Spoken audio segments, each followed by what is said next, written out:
우리가 공부를 하더라도 체계 있게 또 뭔가 이렇게 구체적으로 공부를 합니다.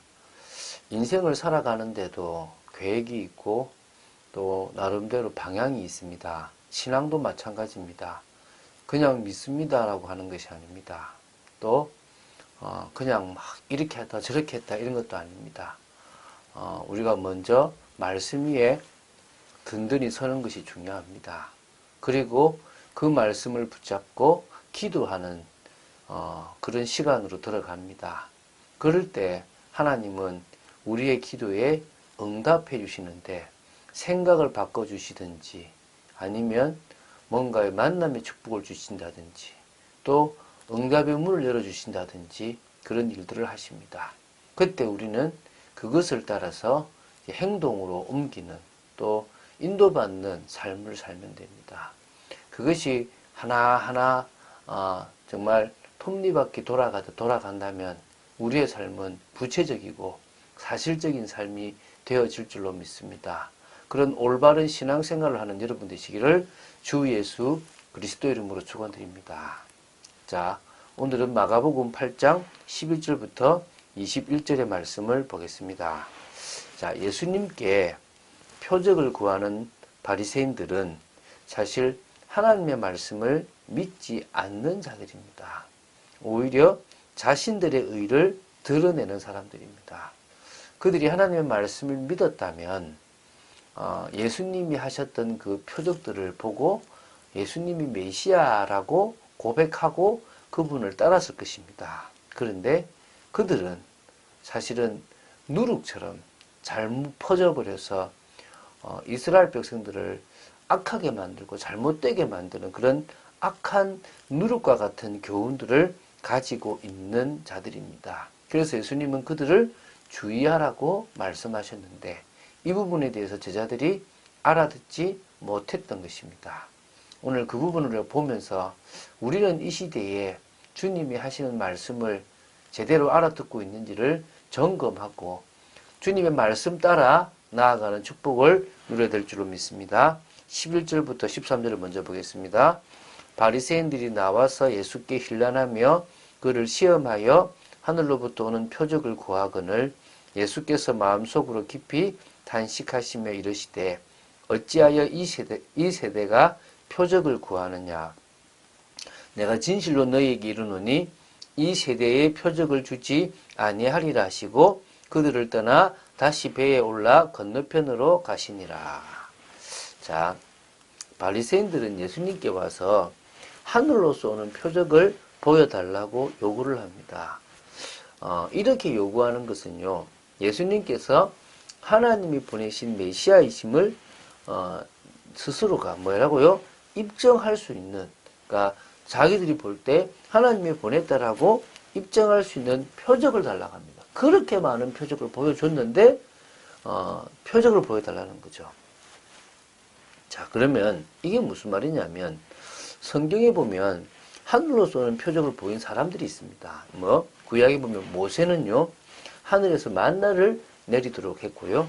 여호수아는 해와 달을 멈추는 것, 또 엘리야는 하늘에서 불을 내려서 재물을 불살라 버렸습니다.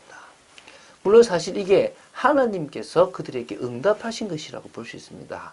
그러나 바리새인들은 그것이 그 개인의 능력이라고 생각을 하고 있었던 잘못된 부분들도 있다는 거죠.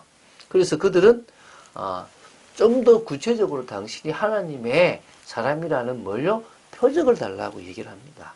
사실 잘못된 거죠. 이게 무슨 말이냐면 예수님은 지금까지 계속 당신이 메시아 그리스도이심에 대한 표적을 보여주셨습니다. 성경에 보면 메시아가 오시면 행하실 일들에 대해서 예언되어 있습니다. 병자들이 치유되고 귀신이 나가고 죽은 자가 살아나는 것, 이런 것 등인데 예수님은 이런 것들을 수없이 계속 보여주셨습니다. 그런데도 그들은 자기들을 위한 메시아가 아니라 자기들이 싫어하는 죄인들, 또 정말 무시하는 저 백성들을 향한 메시아로 있는 것이 못마땅하고 오히려 자기들을 책망하는 예수님이 못마땅하니까 표적을 달라고 자꾸 요구를 하고 트집을 잡고 있는 겁니다. 얼마나 안타까운 겁니까? 근데요, 이럴 때 사실은 예수님이 나는 너희들에게 보여줄 표적이 없다라고 얘기합니다. 근데 사실 마태복음에는요, 마태복음 16장 4절에 보면 이 부분에 대해서 이 세대, 어떤 세대입니까? 악하고 음란한 세대가 표적을 구하니까 내가 요나의 표적밖에는 보여줄 표적이 없다 그랬습니다. 그러니까 사실은 보여줄 표적이 없는 것과 마찬가지예요. 왜냐하면 지금 당장은 보여줄 수 없고 언제요? 나중에 예수님이 십자가에 죽고 부활하는 그게 이 예수님의 이 표적, 요나의 표적이기 때문에 그들에게 지금 당장은 보여줄 수가 없다는 말이 맞는 거죠. 그리고 예수님은 지금 어디입니까? 달마누다 지방에서 어디로 왔습니까? 건너편 베세다 지방으로 가신 겁니다. 자, 14절, 15절을 보겠습니다. 제자들이 떡 가져오기를 잊었음에 배에 떡 한 개밖에 그들에게 없더라. 예수께서 경고하여 이르시되 삼가 바리새인들의 누룩과 헤롯의 누룩을 주의하라 하시니. 자, 지금 칠병이의 기적을 통해서 남은 떡을 모았는데 뭡니까? 7 광주리가 되었습니다. 바구니가 아니고 엄청나게 큰 광주리입니다. 이렇게 큰 걸 가지고 이제 달마누다 지방으로 갔죠. 가서 또 먹었겠죠. 그리고 이제 뭐합니까? 이제 오는데 그걸 들고 오지 않은 겁니다. 그러니까 배에는 떡이 이제 하나밖에 없을 정도로 아무것도 없는 거죠. 요 시기에 자기들이 이야기하고 있는 요 시기에 예수님께서 이제 딱 맞춰서 경고를 하시는데 이제 떡에 들어가는 누룩, 바리새인들의 누룩과 헤롯의 누룩을 주의하라고 지금 말씀하신 겁니다. 물론 사두개인들의 누룩에 대한 것도 다른 마태복음에는 기록되어 있기도 한데요. 이게 무슨 말입니까? 누룩이라는 것은 악영향을 주는 교훈입니다. 잘못된 교훈이고 잘못된 신앙의 어떤 관례를 말하는 거죠. 그게 이스라엘 백성들에게 참 크나큰 나쁜 것으로 남아 있었다는 것입니다. 제자들이 서로 수군거리기를 이는 우리에게 떡이 없음이로다 하거늘 예수께서 아시고 이르시되 너희가 어찌 떡이 없음으로 수군거리느냐 아직도 알지 못하며 깨닫지 못하느냐 너희 마음이 둔하냐 너희가 눈이 있어도 보지 못하며 귀가 있어도 듣지 못하느냐 또 기억하지 못하느냐. 지금 예수님께서 하신 말씀을요 제자들은 지금 이해를 못했습니다. 그러니까 제자들이 뭡니까? 계속 수군거려서 야, 떡이 없는데 무슨 누룩 이야기를 하고 있냐라고 가고 있는 겁니다. 그때 예수님께서 아시고 이제 너희가 어찌 떡이 없음으로 수군하느냐 아직도 알지 못하냐라고 지금 그렇게 마음이 둔하고 영적으로 둔하냐라고 지금 책망을 하시는 겁니다. 눈이 있다고 보는 게 아니고 귀가 있다고 듣는 게 아니다. 정말 너희들은 지금 있어도 못 듣고 못 보는구나. 기억도 못하고 있구나. 이 지금까지 역사를 지금 예수님께서요. 어떤 분인가에 대해서 그들이 그렇게 많은 것들을 보면서 육신적인 것에 눈이 어두워 영적인 예수님을 모르고 있는 겁니다. 이게 얼마나 어리석습니까? 그쵸? 지금 우리도 현실적인 문제 때문에요. 영적인 것을 놓쳐버릴 때가 많습니다. 자, 19절, 20절, 21절 보겠습니다. 내가 떡 5개를 5,000명에게 떼어줄 때에 조각 몇 바구니를 거두었느냐? 이르되 12이니이다. 또 7개를 4,000명에게 떼어줄 때에 조각 몇 광주리를 거두었더냐? 이르되 7이니이다. 이르시되 아직도 깨닫지 못하느냐? 하시니라. 자, 지금요, 육신적인 먹는 거는 주님한테 아무 문제가 아닙니다.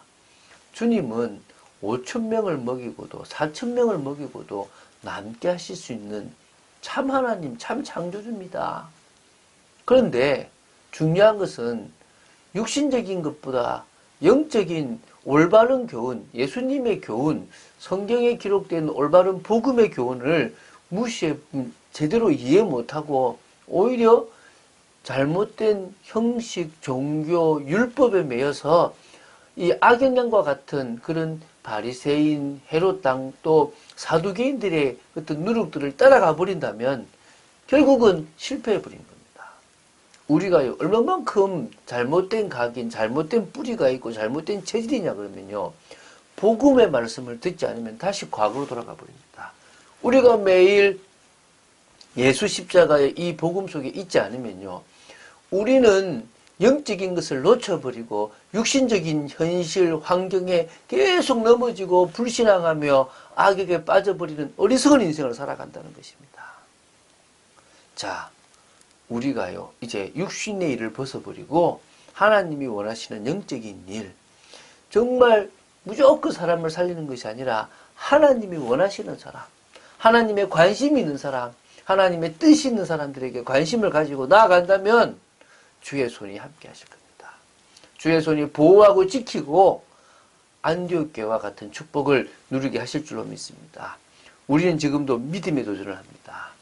우리는 지금도 하나님의 뜻을 이루는 삶을 살아갑니다. 약한 자가 강한 자를 이기는 방법은요, 하나님의 언약의 말씀, 그것도 반드시 성취될 언약의 말씀을 딱 붙잡는 것입니다. 그것을 붙잡고 한 걸음 한 걸음 나아갑니다. 저는요, 편한 길을 가려고 개척하지 않았습니다. 저는 큰 목회, 육신적인 어떤 목회를 하려고 개척하지 않았습니다. 물론 성도가 많아야 되겠죠. 또 힘도 있어야 되겠죠. 육신적인 것도 할 수 있어야 되겠죠. 중요한 것은요, 하나님의 뜻과 통하는 인생 되기를 원합니다. 여러분도 그런 응답을 누리시고 올해를 마무리하며 내년을 준비하는 여러분 되시기를 주 예수 그리스도 이름으로 축원드립니다. 주는 그리스도시요 살아계신 하나님의 아들이심을 고백합니다. 주님 말씀하십시오. 저희들이 듣겠습니다. 저희들이 하나님의 앞으로 나아가고 하나님의 뜻을 이루는 삶을 살기를 원합니다. 정말 아버지 하나님, 정말 저희들이 육신적인 것 때문에 영적인 것을 놓치는 어리석음을 범치 않도록 지켜 주시옵시고, 오늘도 기도 속으로 나아가는 저희들 되도록 지켜 주시옵소서. 주 예수 그리스도 이름으로 기도드립니다. 아멘.